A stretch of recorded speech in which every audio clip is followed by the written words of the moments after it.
I just finished my final round of the Swedish Chess Championship and I am really excited to show you the game. I was playing against Egil Berling, a player rated 2071, and he was 15 or 16 years old, so he was, like pretty young. And I was excited to play this game, apart from the fact that it was at 10 a.m. in the morning and I'm not a morning person, and you may say, Anna, 10 a.m. is not early. It's early to compete in chess. Trust me, it's early to compete in chess, okay? Or maybe that's just me, I don't know. But I was really excited to play and it became another King's Indian. I don't know what's happened in this tournament, but almost everyone has played the King's Indian against me when I've had the white pieces. Like, I don't know if it's because they think that my King's Indian is bad or what it is, but the King's Indian is my favorite opening to face. And I also, ever since I did my Chessable course, I feel like I know it very well. So I was really excited when he played the King's Indian. And so this became a standard King's Indian, d5. Now he went knight a6, I went g4. The idea is to place my knight on g3 and then to go h4, h5 and start attacking the king. He went knight c5, threatening my pawn, and now I have to go f3 to defend it. He went a5 to prevent me from going b4, and now I went knight e2. He went c6, and here I think I maybe played a move a little bit quickly. So here I should actually maybe go queen d2. I think this is what's in the course. But I forgot about a very nice idea that I know that black has, which is that after knight g3, which is the move that I want to do because I want to prevent h5, I am actually not preventing h5. This is the move he played because if I now take it, he can take back, and after knight takes, he has queen h4 check. And so he's able to take back here with a piece. So basically the point is that if black has to take back here with a pawn, black is going to have a terrible position. But if black can take back here with a piece, it's fine.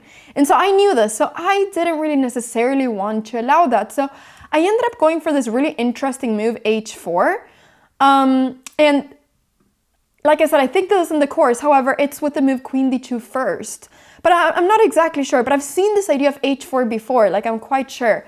So yeah, I was like really excited about doing this, but then I realized that I really wish that my queen was on d2. So he captured the pawn on g4, which was a good move, and now I went h5, which is very important because I need to stop him from going knight h5. So he took on f3, and I was now thinking for a while, should I take or should I push? And so I thought that if I take, then maybe he can go bishop g4, and now my queen is going to be a bit weird. So for instance, if I go queen g2, I didn't really know exactly how this was, but here I suppose I could just go bishop e2. Maybe he has to take like this, and I still go bishop e2, f5. I don't know. His king is very in the open, so this is definitely nice. So maybe this is what I should have done instead. But I went h6, which felt natural just to block his pieces. And the idea is also that now, if he goes bishop h8, I can go h7 maybe at some point. Well, I can at least try to force the knight to stay here because the king can never go up because of bishop h6 check. And then here I would win the rook. So yeah, but anyways, he went for this really nice in-between move of f2. This was the game. And this was really nice because he's forcing my bishop to get out of this really good diagonal. So now I started feeling like, okay, he's finding some good moves. He went bishop h8, and here I spent like 25 minutes thinking. And the reason for it was because in my heart, I knew that probably the best thing to do is to sacrifice this pawn. It's to go h7 and sacrifice it and just open up this rook. However, there's nothing concrete. There's nothing immediately that is good for me. And so then I thought it was a bit scary to be down 1 or 2 pawns. I didn't like that, or be down 2 pawns even in this position. I didn't like the idea of being down 2 pawns. So it was just one of those things where I kind of thought that probably this is the best move, but I don't want to be in a situation where I'm down 2 pawns because I really don't want to lose today, because it just would feel so sad to end the tournament on a loss. And also then I would lose my 2100 rating. And I really want to keep my 2100 rating. Like, I've finally, after years, gone back to 2100. I don't just want to the first tournament that I play lose it. And if I lost this game, I would lose my rating. So it just felt really risky to sacrifice 2 pawns. So I went queen d2 at the end here. And my plan was that I wanted to just simply go long castles, and I thought I was going to start playing against these central pawns instead. He went knight h7, and I was thinking here for a while, like, does knight f5 work? But apparently it doesn't work because of knight takes e4. The point is that if takes, I can go rook g1, and this is then a disaster. I mean, here I can just take this. So I went d takes c6, and then I went long castles, and he went knight e6, and I went knight e2 because I wanted to stop the knight from getting to these good squares. He went bishop a6, threatening my pawn, and I defended it. And now I was a bit worried that he was going to go, well, something like bishop f6 perhaps, or yeah, I wasn't sure what I was worried about, but maybe even a4 at some point, I don't know. But he went queen c7, which made me pretty happy because I could then take this pawn on d6. He went queen b7, and I now went bishop h4. I was thinking here for a very long time about a crazy idea, and this is like one of the nicest like checkmating ideas that I've seen. Like, this was so nice, and I really wanted to make it work, but I didn't know how. So I saw that if I go bishop h3 here, if he goes rook f d8, I was really looking at, not rook f d8, sorry, the other rook. I was really looking at the move queen takes e6, sacrificing my queen. And I spent like several minutes looking at this because if takes, he cannot take there. If takes, I will go bishop check, and after rook here, I will just win the game. So here he has to go rook takes rook, intermediate, takes, bishop check, only move is rook f7, then I have rook d8 check, knight f8, and then bishop c5. Only move is king h7, and then takes, takes, and takes. And I saw this position during the game, but I was like, this is so nice, but do I even have a better position? I'm down a queen. I mean, I have a rook and a knight here, but still, I'm down a queen. Like, yeah, so I ended up not going for it, but I was looking at this because it was just so cool to sacrifice the queen, but I didn't dare to go for it. I didn't think it was good deep down, so I ended up not doing it. And then I realized that if I cannot go bishop h3, where the point is to try to get rid of this knight, I will then have to prevent the rook from getting to d8, which is the square it wants to go to. So I was thinking, what happens if he goes g5? This was for me the biggest concern. And I was even thinking here of perhaps sacrificing that bishop and going bishop h3, which was completely crazy, but luckily he didn't do that. He went knight d4, and now I was happy because I had this amazing bishop. So I went bishop h3 now. I wanted to get out my final piece. He went queen b4, and now it was very important for me to take control of this diagonal. Bishop e7, I'm threatening the rook. And now, actually, like, if he does a random move, I have this beautiful idea as well. If rook takes d4, and then queen takes g6, and then checkmate. So these things were always up in the air, but he traded queens, and now I still thought I would be better here.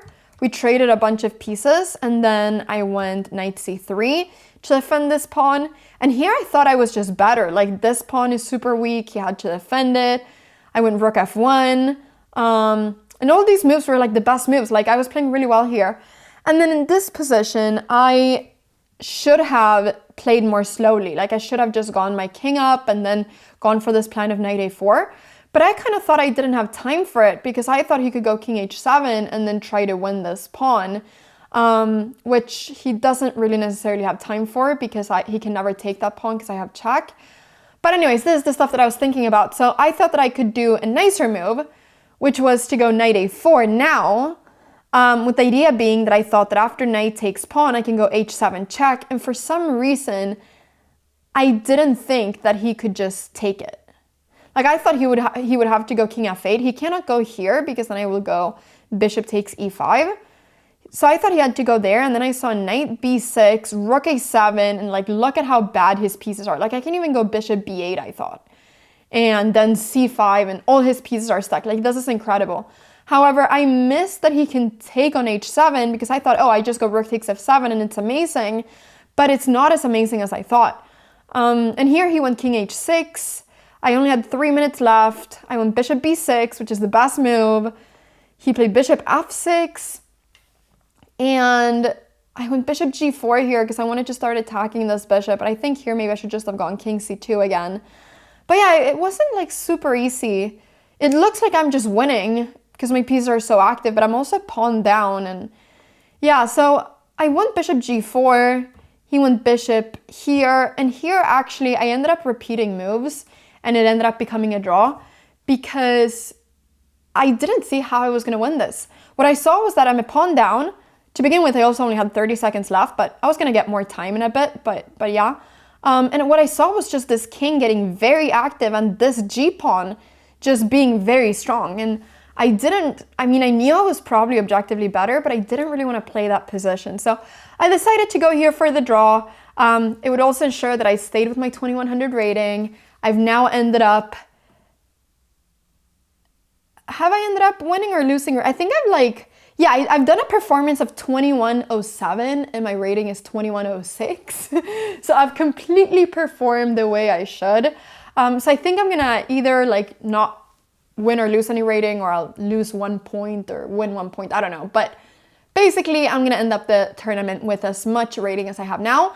But not only that, I'm ending the tournament with much more experience, which was for me the most important part. I really wanted to get a lot of experience playing people of my level, and I ended up taking 4.5 out of 9 points against people of my level or a little bit better. So I'm actually quite happy about that because I'm now at the highest rating I've been in a very long time, and I've really performed like my rating. So I think that from here we just go upwards, and this was like incredible learning experience. And I think also if I wouldn't have lost those 2 games the other day, in one day, like this could have become an amazing tournament. But it was still a good tournament. I've had a lot of fun. I hope you've enjoyed watching me talk about my games every day and play my games. If you've been watching live, it's been a lot of fun. So yeah, thank you so much for following me on this journey. I really appreciate it. And thank you for rooting for me and for all your positive comments. Even for some of the haters, I've seen some haters, even thanks to you too. You're helping me out with some engagement, so thank you. But no, thank you for all the comments. It's been great. Most people are so nice, so I really appreciate it. So yeah, that's everything I'm going to say about this now. I think this video is coming out the 5th of July, and on that day, the 5th of July, so today when you're watching this, there's going to be an incredible creator tournament in Charlotte in honor of Grandmaster Daniel Naroditsky. They're doing his memorial right now, and they're going to be doing an amazing tournament that I hope you tune into. It's going to be live streamed on Twitch, maybe on YouTube as well. Lots of creators are going to be there, and it's going to be a really fun event. So go support, go watch it. They've done an amazing job at creating this memorial, and I hope it's just the first one of many more to come. So yeah. Thank you once again so much for watching this video, and I'll see you in my next one. Bye-bye!